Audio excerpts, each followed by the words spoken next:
So this video is to show you how the install on the BMW N55 3-litre turbo engine is done. This engine is used in BMW M135i, BMW M235i, 435i, and also in a variant of it in the M2 and the M3 and M4. Installation's fairly straightforward. You've got a boost and manifold pressure sensor, and these are the 4-pin Bosch plug, which are pretty much impossible to get the wrong way around.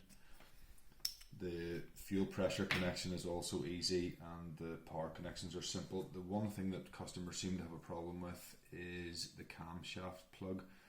On this engine, on the 3-litre N55 engine, the camshaft plug points down like this from out of the cylinder head.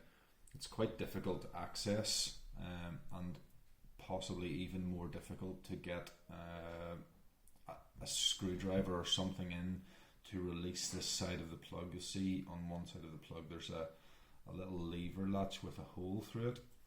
This is what holds the plug in, stops it from popping out, because on one side of the male plug there's a little ridge that catches inside this, and that stops it from pulling back out again. So this needs to be pulled up to be released. You normally need to use a little small flat blade screwdriver and just gently prise that open to allow the plug to pull down out of it. The biggest mistake that most people make when they put this male plug back in from the tuning box into the camshaft plug on the car, it pushes up in and it stops. It hits a little stop point, and people think that that is the plug fully in. This is not the case, and if it's not all the way in, you're going to get an immediate engine check light as soon as you start the car, because the camshaft sensor is not sending signals to the ECU. So the ECU doesn't know what the RPM is, and you'll immediately or very quickly get an engine check light. When you push this in, you need to put your thumb underneath or your fingers underneath and give it a good hard push for the last 2 or 3 millimeters until you feel that solid click that clicks into place. Then you've got a good connection.